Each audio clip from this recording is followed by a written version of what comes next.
قلت لي هذا رباينا أيه تبيك ماشي أنا كان قيد والله هذا أيه أنت قيد أنا مش بس هذا قميص أو كل هذا مخيط الدراسة وسنة ده أيه دراسة وسنة دبل كبير أنا متخيل أيه kadib markii ciidanka booliska jamhuuriyadda federaalka ee Soomaaliya ay fadhigooda u yahay magaalada Sicadaado ay u suur gashay inay gacanta ku dhigaan ninkii ka dambeeyay ama falka loo haysto eedeysane Maxamed Ibraahim Cusmaan ina Xabiibo Warsame 24 jir ah ku dhashay magaalada Muqdisho ayaa waraysi la yeeshay qirtay si cad u sheegay in gabadha uu hoteelka u keenay asaga qolkana uu soo galiyay laakiin uu beeniyay wixii intaasi ka dambeeyay wixii dhacay Maxamed wuxuu si cad u sheegay in gabadhu ka soo waday suuqa Bakaaraha uuna keenay hoteelkaasi haatan dhibaatada ay ka dhacday asagoona hoteelka markii uu imaaday uu musqusha uu galay ay gabadha uu sida uu sheegay Maxamed ay gabadha meel uu ka baxday waayay waan kululaaday qamiis ayaan watay waxaan maagay musqusha gal oo soo quwayso markii aan soo quwaystay kadib baraak u soo baxayna waxaan waayay gabadhii gabi ahaanteed meel ay ka baxday kadibna ninkii ayaan weydiiyay aawi ayaa iri gabadhii wuxuu ugu yiri waa ninkii kabiyeeriga ahay cuntada noo keenay wuxuu ugu yiri gabadhii ma arag kadibna waxaan maqlay buuq ma gabadha banaanka u dhacday kadibna bartaas ayay ka bilaabatay sheekadeena halka geey هذا رباينا أيه تبيك ماشي أنا كان قيد والله هذا أيه أنت قيد أنا مش بس هذا قميص أو كل هذا مخيط الدراسة وسنة ده أيه دراسة وسنة دبل كبير أنا متخيل أيه أنا متخيل متخيل بس هذا ما جوده هو أيه سرتك لبس الآية من حد التالي من أنت تالي أيه سرتنا كويس فيري وكوه أيه بدك فرق بنك أبوها وكوه أيه كده الدور اللي بدك تلف يكتب فيه واو لما كتير اللي ما خبر راح تقول قوي هتستمها sheekada Maxamed markay halkaasi marayso waxa uu yiri markii aan musqusha ka soo baxay waan waayay qolkii ayaan ka waayay oo waxaan u garaacay teleefankeeda waa laga qaban waayay mar labaad ayaan ku celshay waa laga qabtay waxaan lagu yiri gabadhii shil bay gashay waxaan ku wareeray inay shilkaasi ku gashay tareebiyaano ay dhibsatay oo iska baxday intii aan musqusha ku jiray in kale markii aan hoos soo degayna waxaan aragnay gabadhii dhinaca kale ninkii kabiyeeriga ayaa waxaan ku dhahay kaale caawi oo gabadha isbitaalka ila qaad isbitaalkii ayaan wada aadnay intaan jidka ku sii jirnay ayuu waxa uu yiri war adiga hadaada dhibaatadan aadan geysan iska bax oo gurigaagii iska aad intii dhibkan lagu saari lahaa ama meesha iskaga carar hadaadan ahayn ninka dabaqa kasoo tuuray gabadha سلوكي واجري متى في تجار واحد لا تقدر يقدر مثل قيد كان قيد قال مثلا واحد عن كان أو بيها ما واضح أو بيها عن كان واحد قبل موجود واحد قبل محصر عليها وها هذا مكان وعينا وأسرع عليك شاف مرة قبل الهروب داخل فرتي هرته مكان مرة روح عن الجواد أول طول بدي روح كورة ثانية استبح أيه اللي يروح Maxamed dhanka kale waxa la weydiiyay yaa kula joogay qolka waxa uu qirtay inuu kaligiis ahaa dibka markuu dhacayay waxa kale uu qirtay hadii qof kale la joogi lahay qofkaas ayaa ku tuhmi lahay taasoo cadeyn u ah in filimkan haduu warka uu sheegayo sax noqdo in uu asaga ku koobnaan doono oo kaliya halka ay u xiran yihiin 12 qof kale gabadhii waqti la suuliyan galay gabadhii waayay yaa ku soo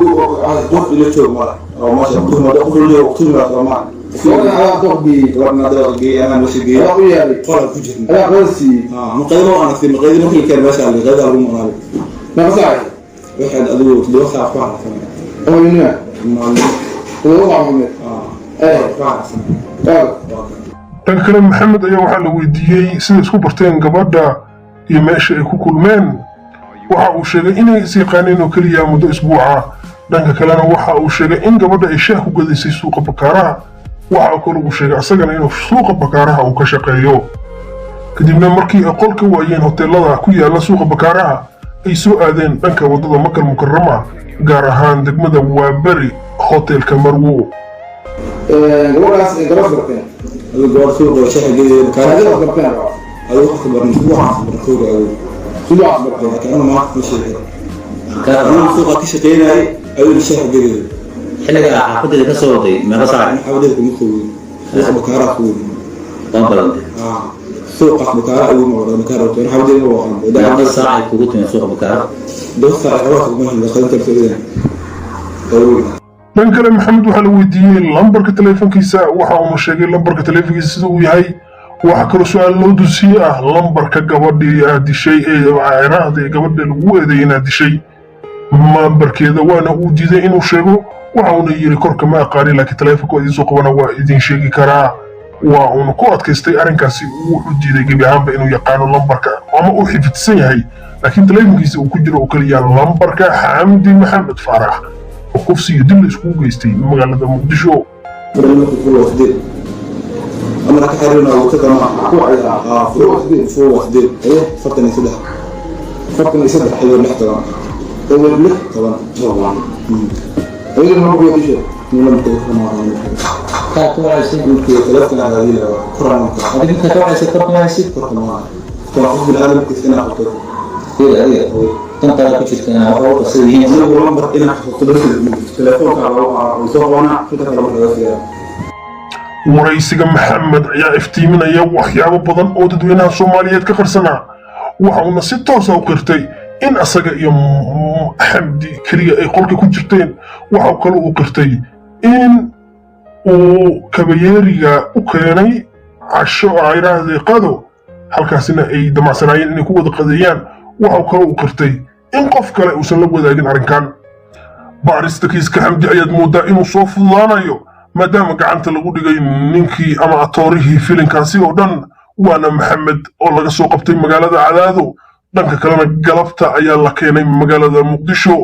taleefankiisa markii aan ku baarnay qaybta EVZ-ga waxaa noo soo baxay magacaan ku qoran meesha ama Truecaller-ka ay raadey magaca markii la waco taleefanka waxaa noo soo baxay maxamed nanaad sheekadan weli waxyaabo badan ayaa ka dhiman halka kooxdii wareysanaysana ay xoogaa xirfadooda ay ahayd meel iska dhaxaad laakiin loo baahan yahay in dad khubaro waaweyn ah ay wareystaan maxamed